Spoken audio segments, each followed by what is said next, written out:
Hi ladies and gentlemen, it's Christelle Martinette with a reading for you for each individual sign for the month of August.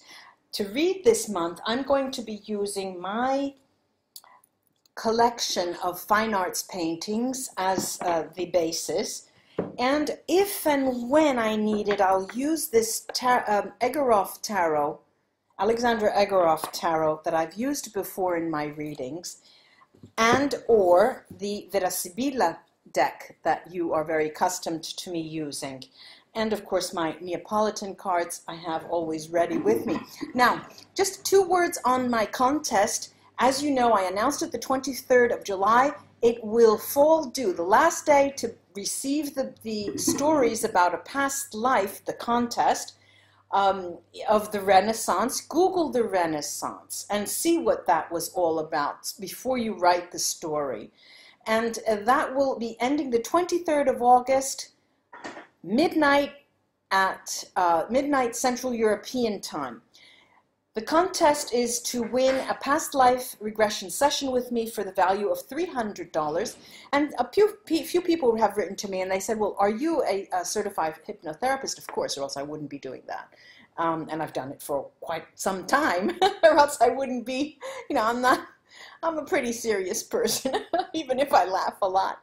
So let's get on to the readings and get those stories coming. Hey, Capricorn, it's your turn now. Let's take a look at the cards here for the month of August, Capricorn. Let's take a look at the month of August for you, Capricorn. Let's take a look at the month of August for you, Capricorn.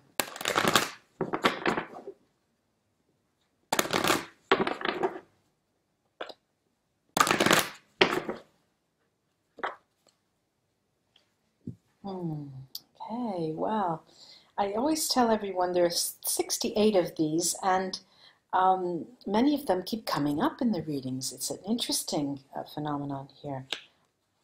I'll tell you which ones.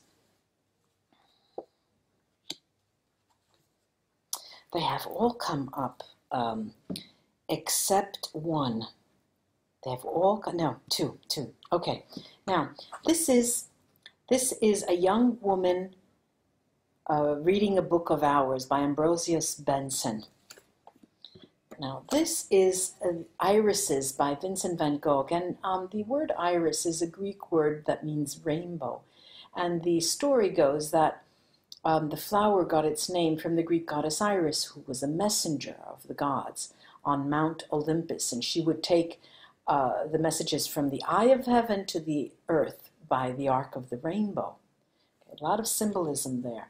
And this is, now look at similar colors now, Olive Trees by Vincent van Gogh. It was the end of 1889 it is. This is Expectations, 1885 by Sir Lawrence Alma Tadema, Expectations. By the Fence, a woman, young woman, older woman. We don't know if they are both young or if they're both old. It's different, or if one is looking out and one is looking in.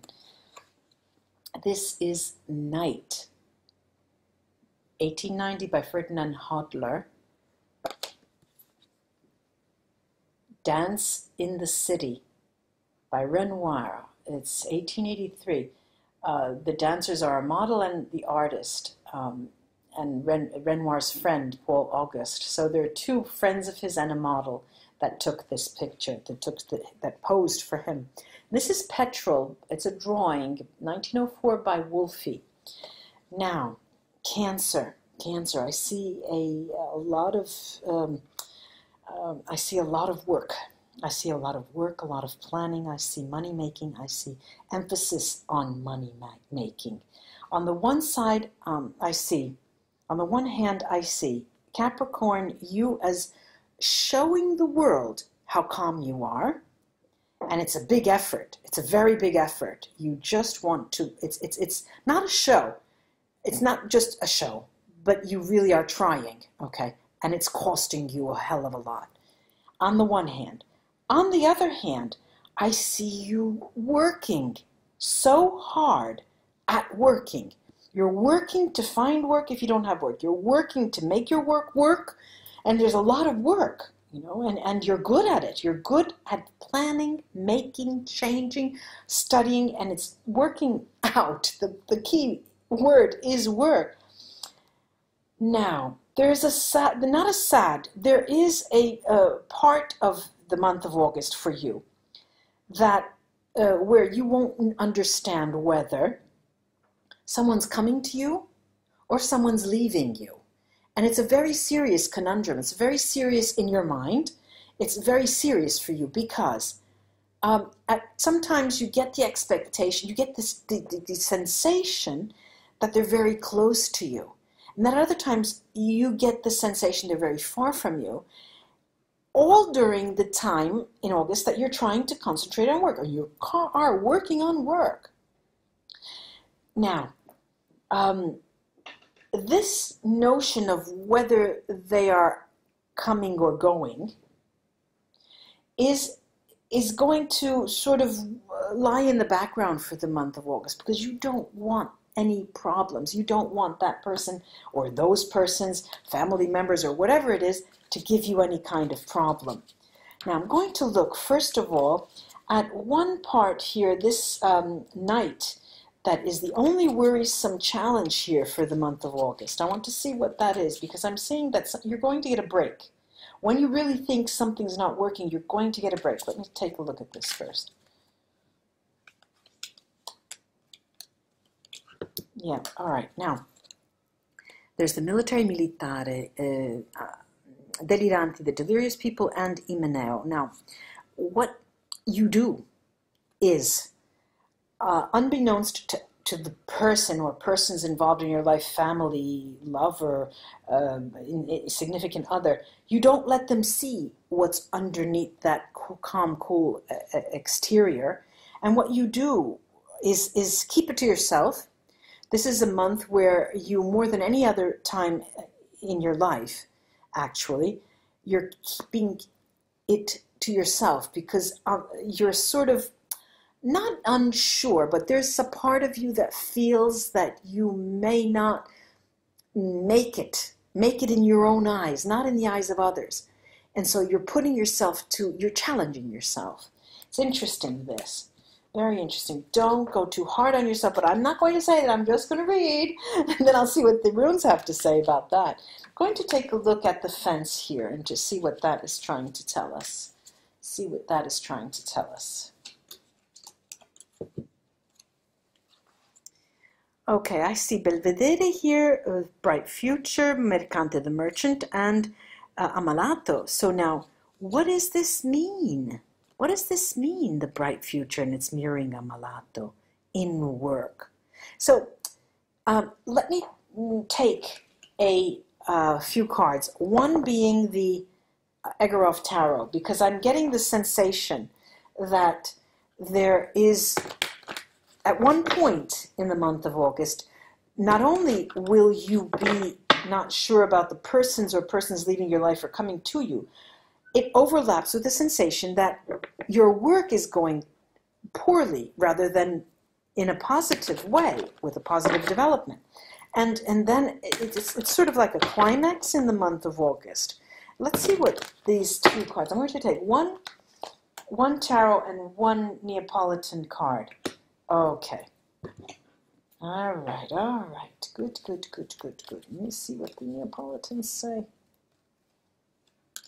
All right, now, I have here the third major arcana, and this is, in this deck, it's called fertility. In other decks, it would be the Empress. And, of course, fertility is always a good omen here, especially when there's insecurity, both in terms of romance, emotions, family, friends, and in terms of your work.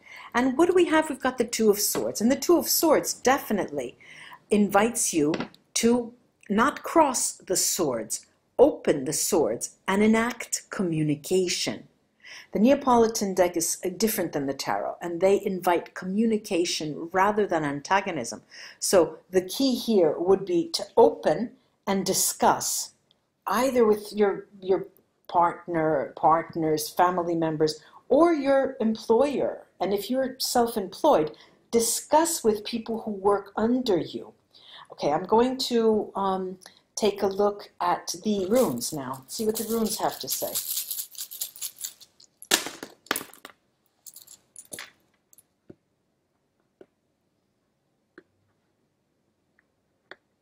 Beautiful. Okay, now I'm going to start with that tinge of fear that you have, that is you're keeping to yourself over the night here.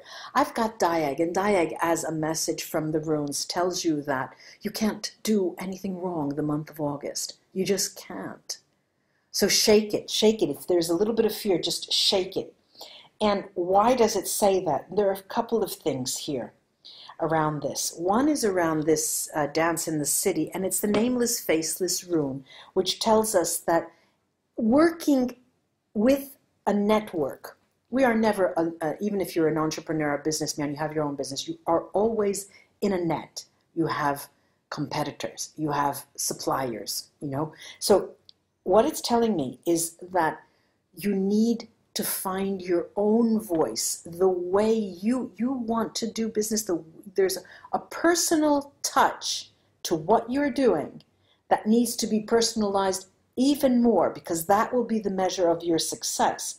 But Yera here, over the irises, the messenger of the gods, is telling you that give yourself more time. Give yourself more time, because Algides here, Bright Stave, tells us that you're protected in this endeavor. You can't go wrong. Now, what's interesting here is over the expectations, I've got Ingvats. Now, Ingvats is a rune of success, essentially, and your expectations will be met, remembering Yera timing. And the outgoing card that you have seen, Petrol by Wolfie, has a number of, there's a mixed bag here. First of all, we have the rune Bjork Berkana, which is a beginning, actually. We have Gifu. Don't know if you could see that Gifu. It's like a cross, which is an exchange, is gifts, and usually. And then we have Otala. And what we're seeing here is that the ultimate success in your endeavors has to do with creating something with another person or persons or group of people, and that will give you a little bit of insight into what is coming up in the future. Let me see if I can give you an example. You've met somebody new, or an acquaintance introduced you to someone, all right? So you met somebody, and on the surface of it, you just date or you go out, and there's sort of some kind of affection for each other. But you're never considering that that person can actually help you in your work.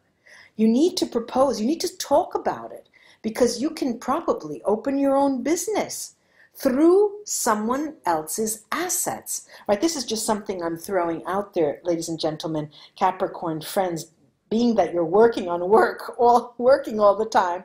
I hope this was of help to you. Namaste, ladies and gentlemen, Capricorn. Have a great month in August.